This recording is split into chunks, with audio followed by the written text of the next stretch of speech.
Swam Somaya Nama. Swam Somaya Nama.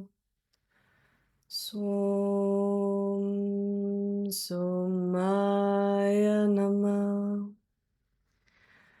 Welcome, everybody. Happy full moon.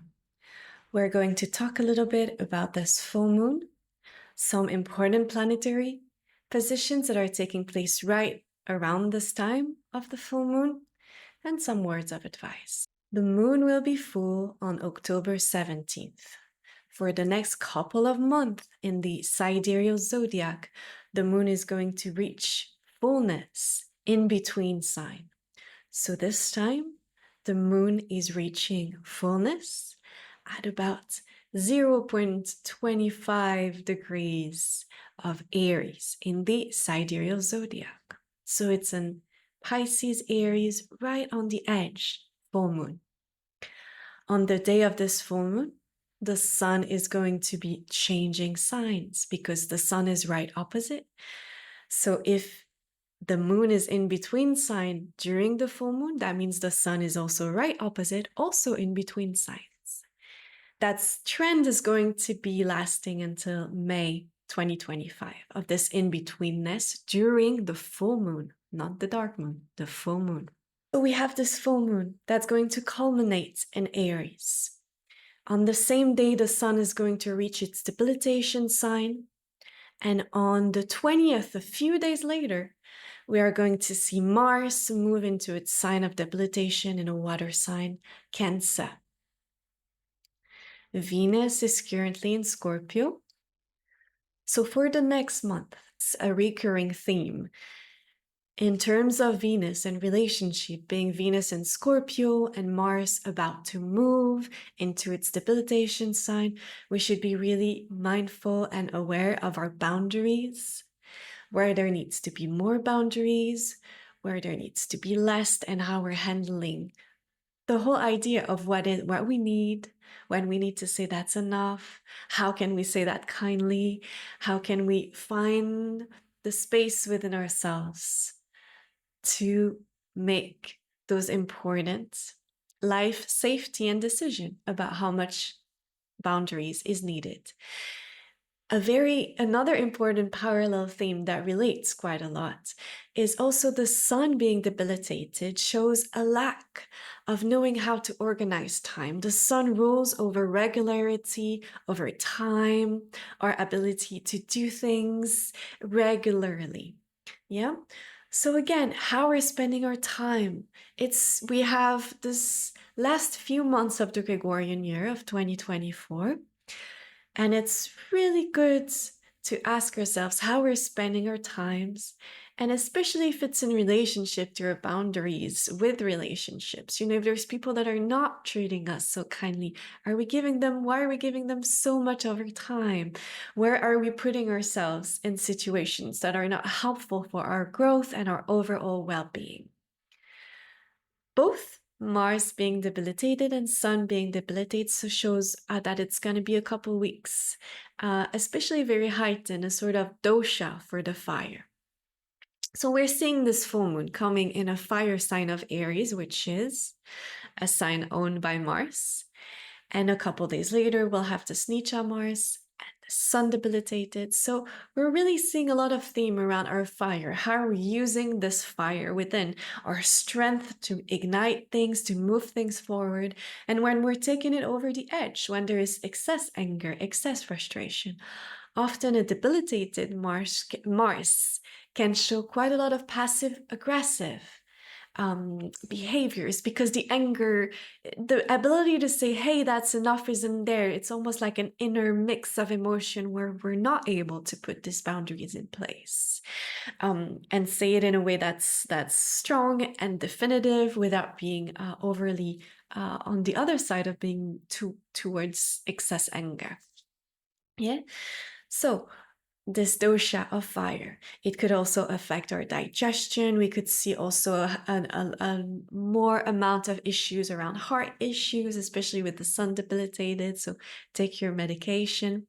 Now, something else about the sun being debilitated that I want everyone to understand.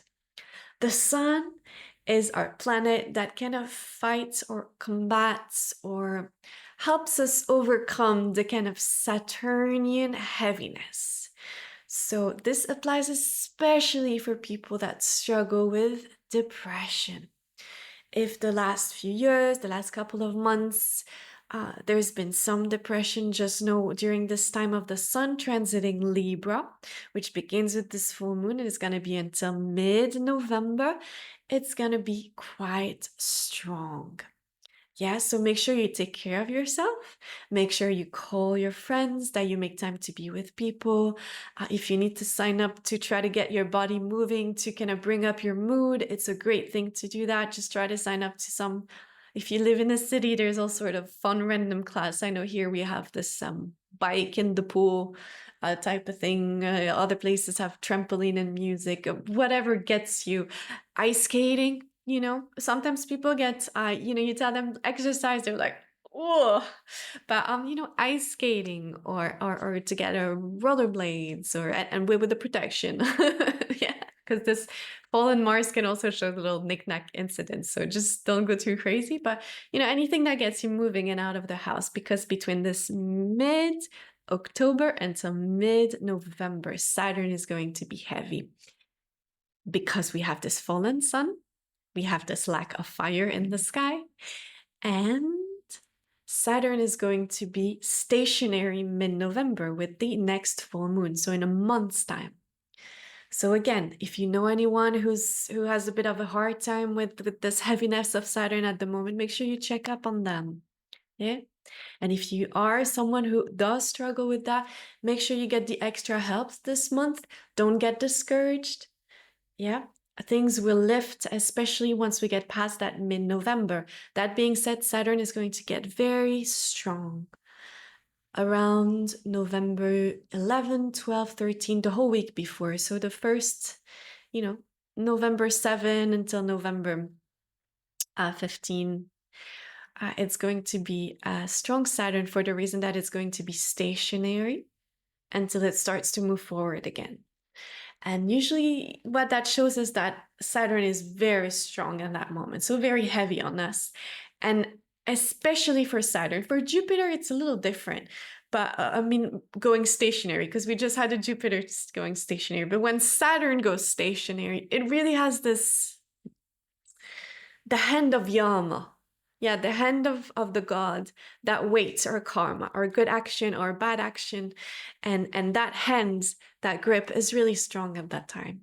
It can be a very karmic, heavy moment where we're just seeing sometimes the results of our actions, good and bad. So just be mindful that week leading up to November 15, when Saturn is going to be moving forward. Yeah?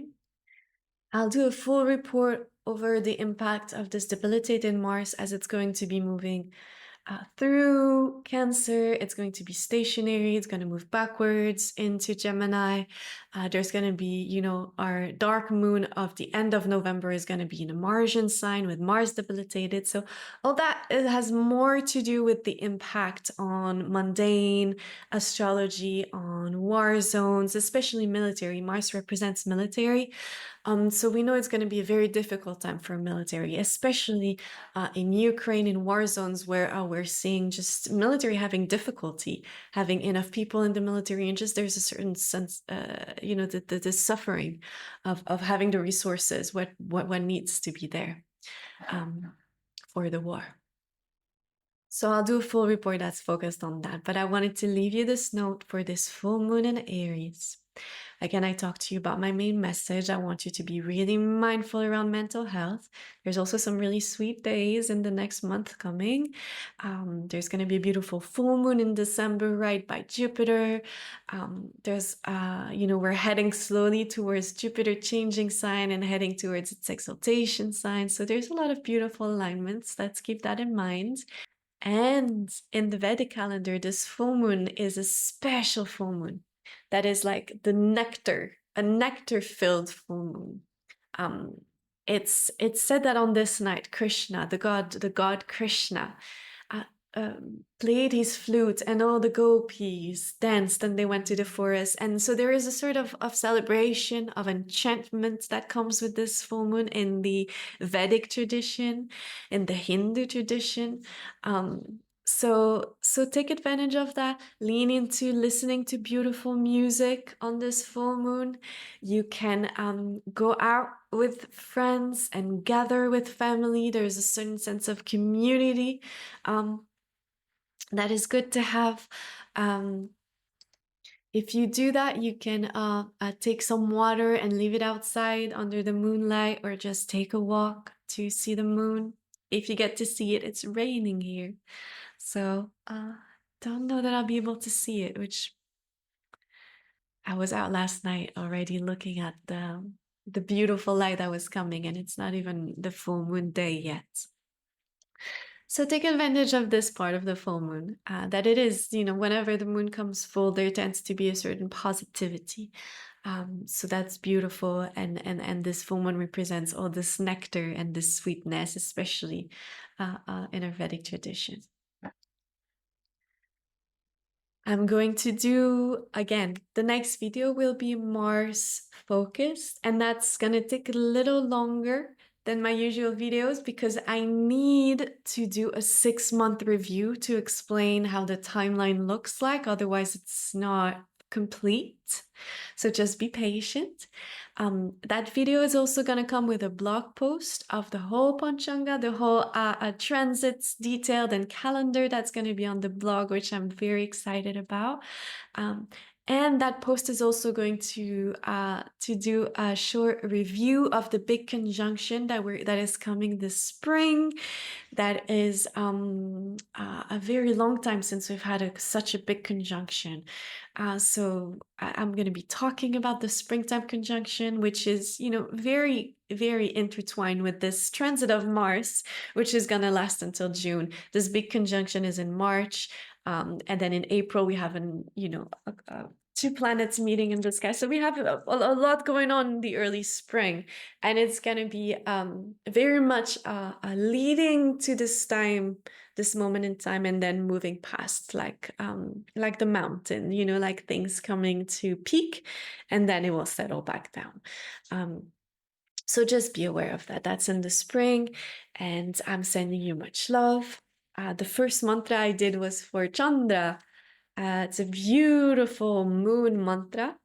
So you can listen to that during this full moon that is dedicated to Chandra.